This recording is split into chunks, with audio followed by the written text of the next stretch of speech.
Salam saudaraku yang kekasih dalam nama Tuhan Yesus Kristus. Sebelum kita mendengarkan apa yang menjadi kerinduan Tuhan saat ini di hari Paskah 2026 ini, saya rindu mengajak saudara untuk berdoa. Terpujilah namamu ya Bapa ya Tuhan yang kami sembah di dalam nama Tuhan Yesus Kristus, Allah Sang Pencipta langit dan bumi. Diberkatilah Engkau ya Tuhan, ditinggikan, dimuliakan, diagungkanlah namamu, dulu sekarang bahkan sampai selama-lamanya. Kerajaan-Mu kekal ya Bapa ya Tuhan kami. Ya Bapa ya Tuhan kami, saat ini hamba rindu untuk membagikan renungan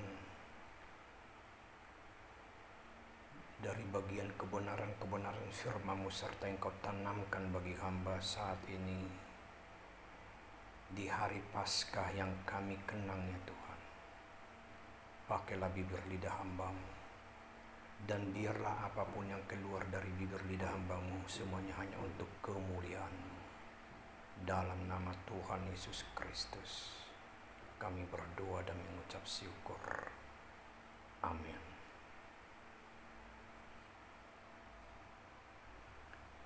Saudaraku yang kekasih, kita patut berbangga dan bersyukur kepada Tuhan, karena kita ada sebagaimana kita ada hingga pada saat ini, semuanya karena anugerah dan kasih setia Tuhan. Sungguh penyertaan-Nya sempurna bagi kita.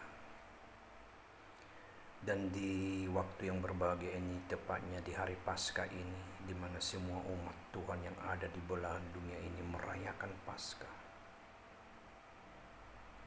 yaitu hari di mana kita teringat atau kita diingatkan Tuhan bahwa setelah selesai menyelesaikan misi penyelamatannya, yaitu menebus umat manusia, Kristus Yesus yang datang menjelma sebagai anak manusia hingga Dia rela mati di kayu salib.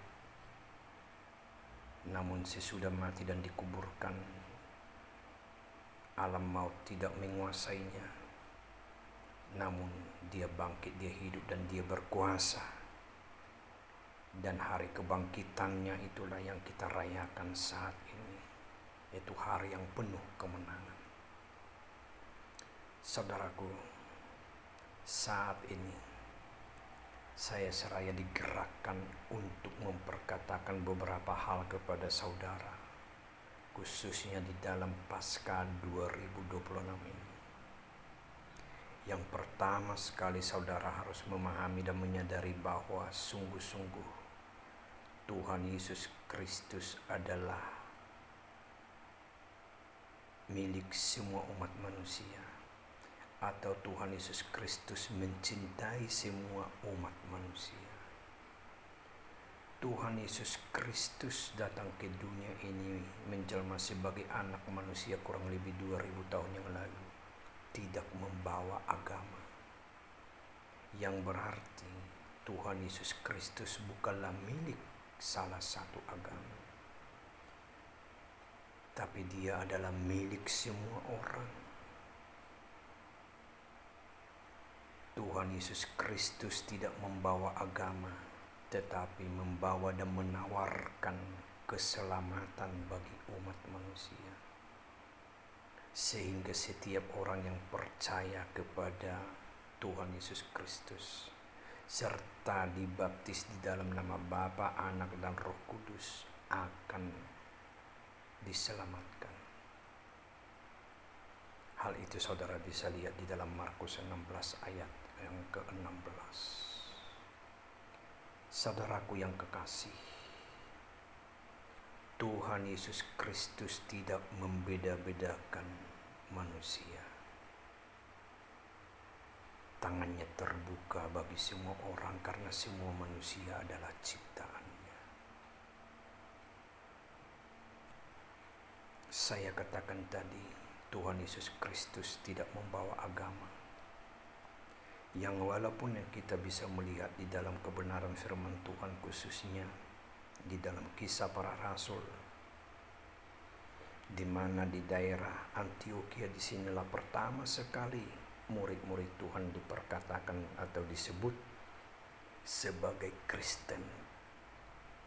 Dan untuk penyebutan Kristen ini, saudara juga bisa melihat selain daripada Kisah Para Rasul, saudara bisa melihat di dalam kitab 1 Petrus, yaitu perihal di saat Petrus berkata, jikalau engkau harus menderita, janganlah karena kejahatan, janganlah karena pemberontakan, janganlah karena segala hal yang tidak berkenan kepada Tuhan. Tetapi jikalau saudara-saudari menderita, atau jikalau kita harus menderita karena pengikut Kristus, bersyukurlah karena Kristus Yesus itu sendiri. Saudara bisa lihat dan renungkan di dalam kitab 1 Petrus. Jadi sebutan Kristen bagi pengikut Kristus itu adalah sebutan yang diperkatakan oleh manusia, dan itu juga tidak disalahkan. Namun dari situ juga kita bisa melihat bahwa ada kemungkinan orang yang percaya kepada Yesus Kristus, tetapi mereka belum ada sebutan Kristen.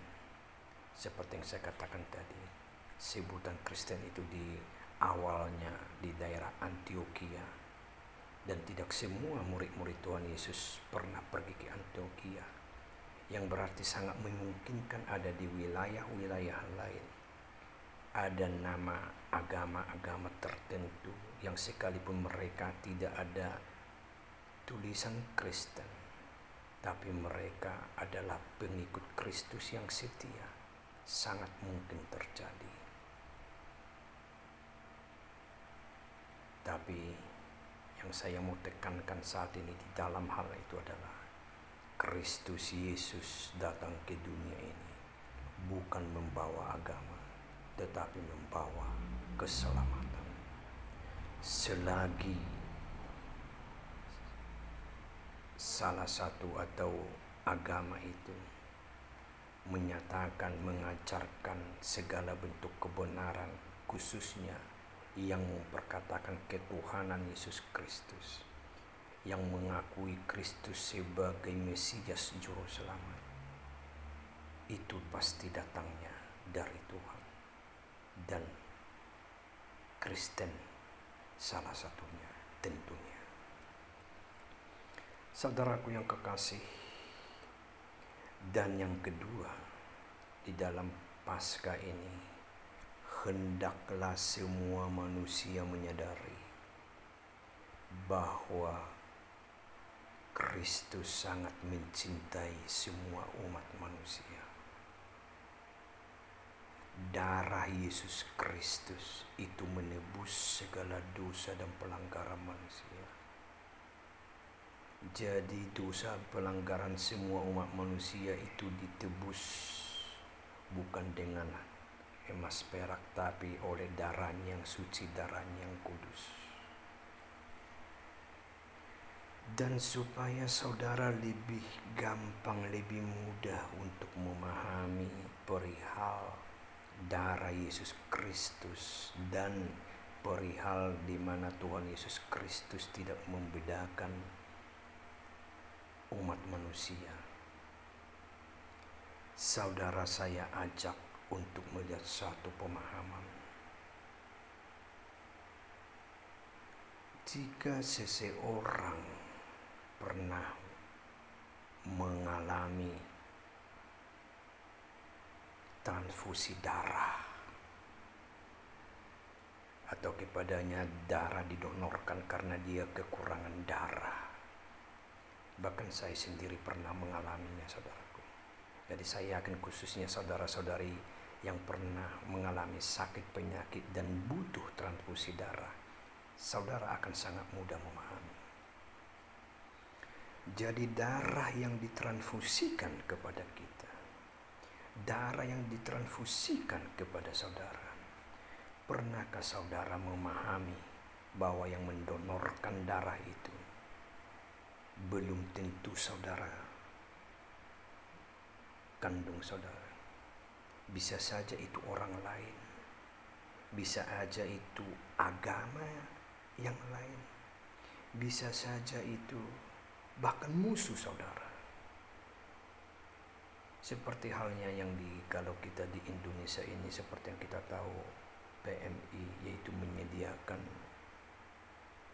darah, donor darah, bahkan banyak di setiap wilayah, bahkan di gereja-gereja salah satunya juga sering mendonorkan darah, bahkan juga untuk semua lapisan, baik daripada suku, bahkan dari semua latar belakang agama, banyak yang mendonorkan darah tanpa disadari sesungguhnya itu adalah cerminan daripada kasih Kristus. Kenapa saya memperkatakan hal itu, saudaraku? Karena pribadi Yesus Kristuslah yang mengorbankan darahnya kepada umat manusia. Di dalam Yesus Kristus tidak ada kepalsuan. Di dalam Yesus Kristus tidak ada niat untuk membunuh. Di dalam Yesus Kristus adalah kasih. Dan kasih itulah gambaran juga seperti halnya donor darah yang saya ilustrasikan atau saya contohkan tadi, saudaraku. Kita tidak tahu itu darah siapa yang datang ke dalam tubuh kita di saat kita membutuhkannya, waktu kita terbaring dalam sakit. Tapi satu hal yang kita tahu, pribadi yang pernah mengorbankan darahnya adalah pribadi Yesus Kristus untuk menebus dosa dan pelanggaran manusia. Dan Tuhan Yesus tidak membedakan umat manusia. Tuhan Yesus cinta semua orang, dan Tuhan Yesuslah yang menciptakan manusia. Saudaraku yang kekasih, jikalau saudara mencoba mengurut dari kisah penciptaan umat manusia, di mana manusia jatuh ke dalam dosa, yang tadinya diciptakan serupa dan segambar dengan wujud Allah, dengan gambar Allah, di mana gambar Allah itu yang adalah roh kemuliaan, dan gambarnya kita bisa melihat dalam kehadiran pribadi Yesus, kehadiran Yesus sebagai anak manusia. Itulah gambaran Allah itu sendiri. Sesudah manusia jatuh ke dalam dosa, manusia itu dikutuk, termasuk ular. Bahkan khusus untuk ular diperkatakan keturunan ular dan keturunan manusia itu akan bermusuhan. Dan di dalam hal penyelamatan juga di dalam Yesaya 14, saya ulangi, di Yesaya 7 saudara bisa melihat nanti, di mana diperkatakan akan kedatangan Mesias atau Kristus, dan juga jalan-jalan yang akan dijalani Kristus itu sebagai juru selamat. Saudara juga baca di dalam Yesaya 53, saudara bisa melihat nanti, saudara. Dan sesudah kegenapan firman itu, sesudah kegenapan janji Dia itu, kehadiran Kristus itu, kita akan bisa melihat dari karya-karyanya, dari teladan-teladannya, dari segala pengajaran demi pengajaran yang tidak berseberangan dengan Sang Pencipta. Bahkan sebelum kedatangan Yesus Kristus, seperti yang dinubuatkan sebelumnya, ada satu pribadi, yaitu Yohanes Pembaptis, yang seraya meluruskan jalan bagi kedatangan Kristus. Diperkatakan, bertobatlah, kerajaan Allah sudah dekat. Hingga banyak orang berkata kepada Yohanes Pembaptis pada saat itu. Apakah engkau Mesias atau Kristus yang kami tunggu-tunggu itu? Yohanes Pembaptis jelas memperkatakan, bukan saya, tapi sesudah saya akan datang Dia yang lebih besar dari saya. Bahkan membuka tali kasutnya pun saya tidak sanggup. Jadi Yohanes Pembaptis yang mendahului atau mempersiapkan jalan kedatangan Kristus memperkatakan, bukan saya, tapi Dia yang lebih besar dari saya. Yaitu jawaban waktu ada pertanyaan kepada Dia, apakah engkau Mesias atau Kristus yang kami tunggu-tunggu itu? Bukan saya, tetapi Dia yang lebih besar akan datang. Bahkan Yesus Kristus untuk menggenapi firman Tuhan diizinkan dibaptis oleh Yohanes Pembaptis. Bahkan di saat pembaptisan itu, Roh Kudus yang datang yang berujuk merpati, dan juga ada suara dari surga. Inilah anak yang kepadanya aku berkenan. Hanya kepada Yesus Kristuslah Sang Pencipta berkenan, karena Yesus Kristus adalah bagian dari Sang Pencipta itu. Dia datang bagian Sang Pencipta itu, Roh kemuliaan itu masuk ke dalam rahim Maria, anak darah Maria. Dia hidup dan Dia setia hingga di kayu salib, seperti yang kita rayakan. Dan sesudah, garis bawahi, sesudah kehadiran Yesus Kristus di dunia ini, Tuhan Yesus Kristus tidak pernah lagi memperkenalkan atau memperkatakan bahwa sesudah Yesus Kristus akan ada pribadi yang lebih besar dari Dia. Yesus Kristus tidak pernah memperkatakan hal itu, karena Dialah yang ditunggu-tunggu sebagai kegenapan janji, bahkan seperti hal yang dikatakan kepada Abraham, Ishak, dan Yakub. Bukan seperti yang diberikan Yohanes, akan datang sesudah saya yang lebih besar. Dia akan membaptis dengan api dan roh. Dan siapa yang dimaksud itu pribadi Yesus Kristus. Kehadiran Yesus Kristus yang pertama hingga nantinya kedatangannya ke yang kedua, Tuhan Yesus bukan menunjukkan pribadi yang akan datang lagi kelak, tetapi Tuhan Yesus memperkatakan, aku akan mengutus Rohku kepadamu, yaitu Roh Kudus. Jadi ada pun bahkan buat kita di belahan dunia saat ini, baik karunia kerasulan, karunia nabi, karunia atau jawatan atau karunia Roh Kudus, bahkan buah-buah Roh Kudus. Semuanya itu tidak akan bertentangan dengan kebenaran firman Tuhan atau tidak akan bertentangan dengan apa yang sudah Tuhan Yesus Kristus nyatakan selama Dia menyatakan pengacaranya di dunia ini. Karena Roh Kudus itu diutus oleh Bapa di surga dalam nama Tuhan Yesus Kristus. Setiap perkataan Roh Kudus itu adalah perkataan yang diterima dari Tuhan Yesus. Setiap perkataan yang diperkatakan Roh Kudus adalah yang diterima dari Tuhan Yesus. Jadi setiap orang, sekalipun dia mengalami atau memiliki karunia kerasulan, karunia kenabian, karunia semua, seperti halnya karunia-karunia roh yang diberikan, bahkan buah-buah roh, itu tidak akan bertentangan dengan pengajaran Kristus. Jadi kalau ada yang bertentangan, sesungguhnya itu bukan berasal dari Tuhan, bukan berasal dari kebenaran, bukan berasal dari Sang Pencipta. Karena Sang Pencipta hanya berkenan kepada Yesus Kristus. Bahkan setiap pengajaran dan pengakuan Yesus Kristus yang kita lihat dalam khususnya Matius, Markus, Lukas, Yohanes, aku datang dari Bapa, dan setiap yang kuperkatakan berasal dari Bapa. Demikian juga Roh Kudus yang akan diutus. Roh Kudus tidak akan berkata-kata kepadamu yang lain selain daripada apa yang didengarkannya daripada aku, kata Tuhan Yesus Kristus.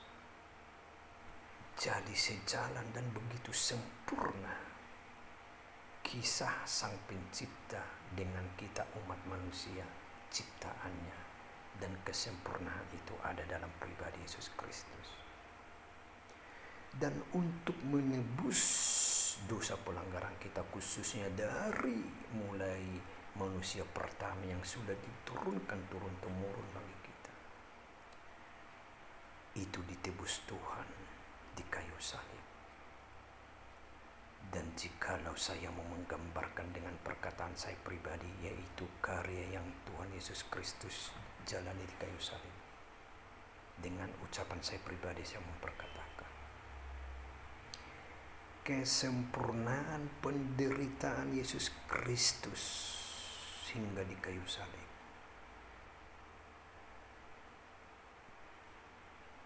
adalah demi kesempurnaan pemulihan bagi kita, tubuh, jiwa, roh kita, khususnya jiwa dan roh kita. Lihat,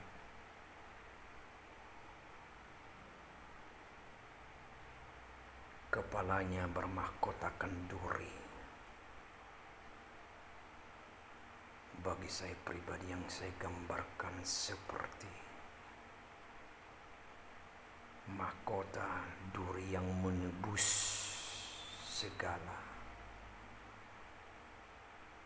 pikiran-pikiran kotor kita, segala amarah, pikiran-pikiran kotor yang tidak bersesuaian dengan kebenaran firman Tuhan. Tangannya dipaku, kakinya dipaku untuk menebus segala tindakan dan langkah kita.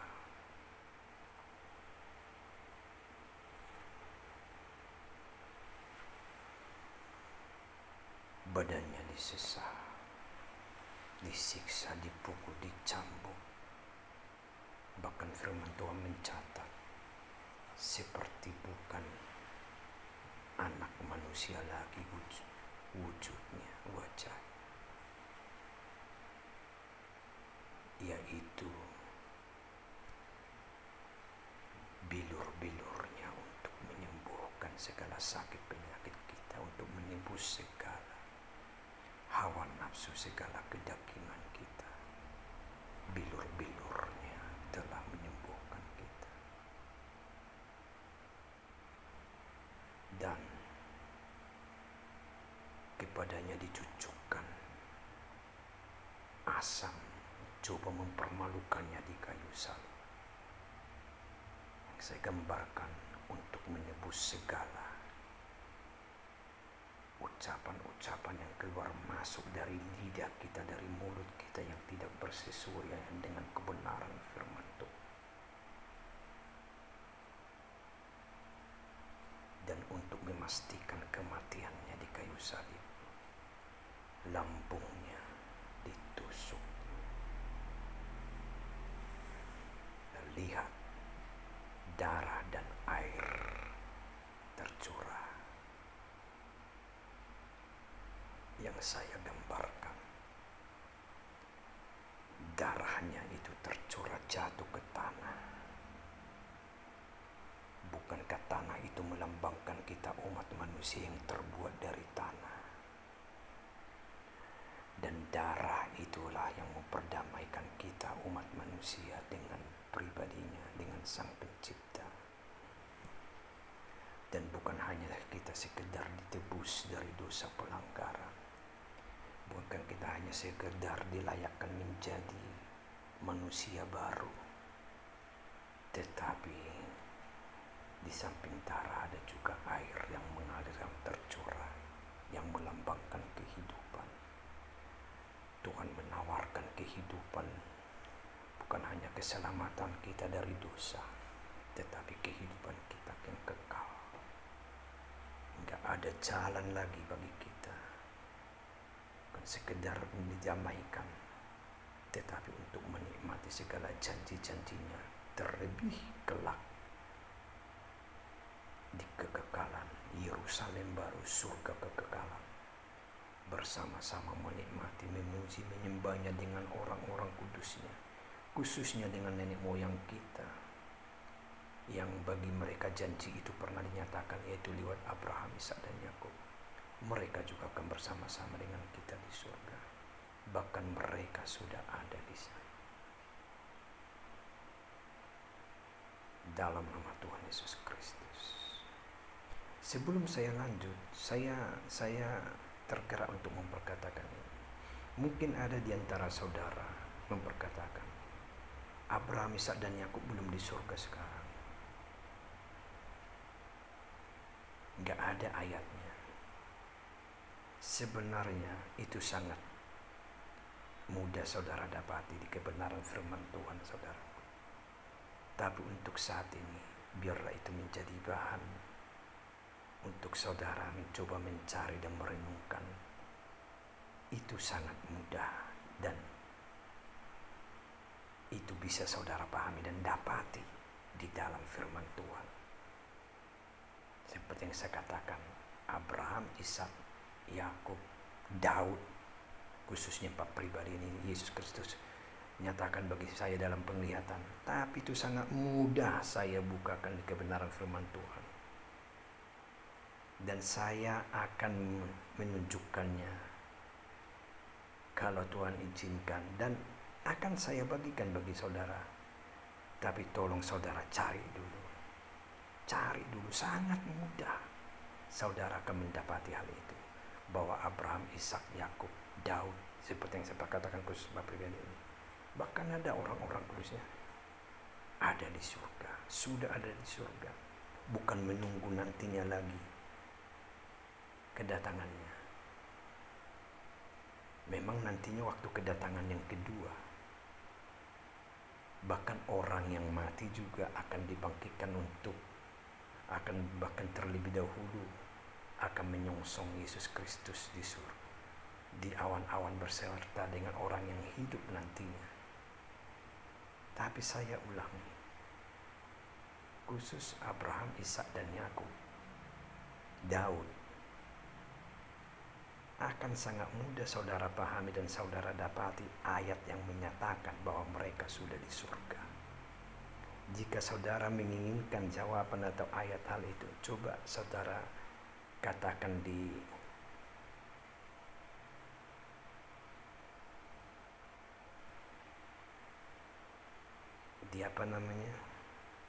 pesan.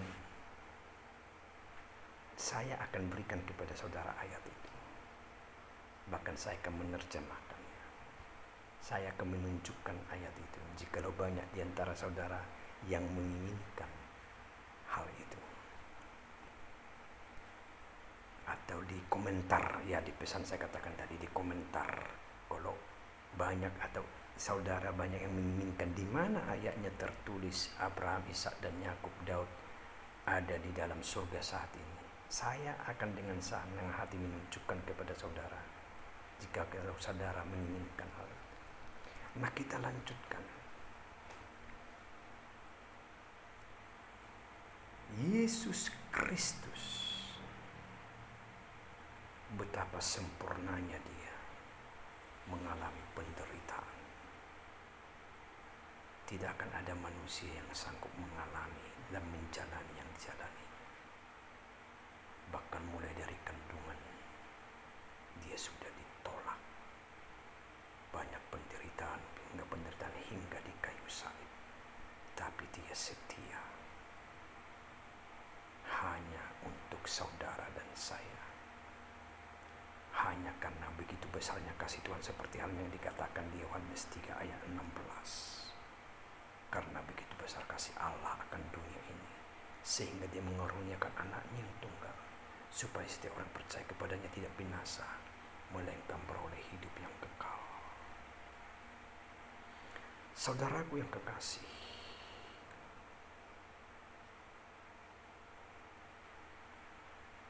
inilah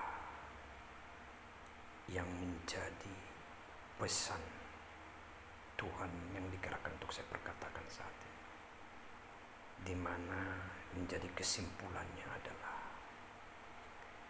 Tuhan Yesus Kristus adalah milik semua orang. Tuhan Yesus Kristus mencintai semua orang. Poin berikutnya, Tuhan Yesus Kristus tidak membawa agama, tetapi membawa keselamatan. Dia yang berkuasa, dia yang bertahta. Bahkan sebelum langit dan bumi ini ada, Tuhan Yesus Kristus sudah ada bersama-sama Bapa di surga. Dan ya Tuhan Yesus Kristuslah firman itu sendiri. Saudara bisa lihat dalam kebenaran firman Tuhan, khususnya di Yohanes. Saudara bisa lihat di sana bahwa firman itu adalah Tuhan Yesus Kristus itu sendiri. Dan firman itu telah bersama-sama dengan Allah pada mulanya. Mereka menyatu, mereka satu dalam satu kesatuan. Allah itu Esa menyatu.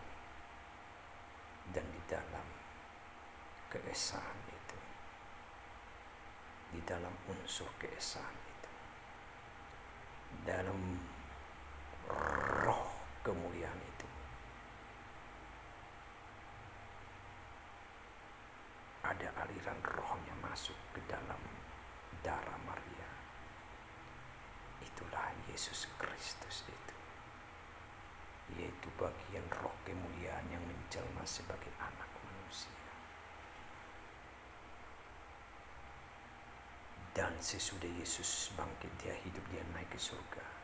Bagian roh itu juga Roh Kudus yang menuntun membimbing kita, senantiasa menginsafkan, menolong kita dengan karyanya. Jadi kita tidak pernah dibiarkan berjalan sendiri sesudah kedatangan Tuhan Yesus Kristus yang pertama hingga kedatangan yang kedua. Kita senantiasa disertai oleh Roh Kudus. Dan Roh Kudus itu sangat rindu untuk berdiam dalam kita, dan supaya kita berjuang untuk senantiasa hidup di dalamnya. Poin yang berikutnya,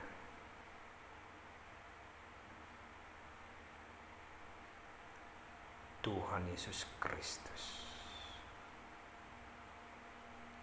adalah kegenapan janji yang dikatakan kepada Abraham, Ishak, dan Yakub. Dan kekekalan hanya ada di dalam Yesus Kristus. Di luar Yesus Kristus tidak ada keselamatan. Dan sesudah Tuhan Yesus tidak ada lagi pribadi yang datang ke dunia ini melebihi Tuhan Yesus selain daripada pribadi Roh Kudus. Karena Yesus dan Roh Kudus adalah pribadi yang sama, saudaraku.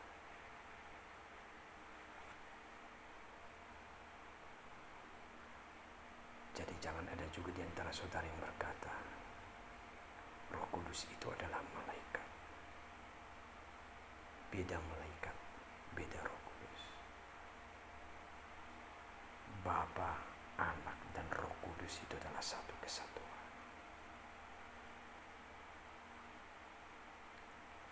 Makanya setiap Roh Kudus datang kepada umatnya, menghampiri umatnya, dia selalu memperkatakan pribadi Yesus Kristus, saudaraku. Dia memperkenalkan namanya dengan pribadi Yesus Kristus.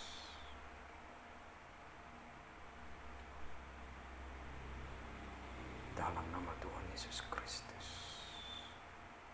Dalam nama Tuhan Yesus Kristus.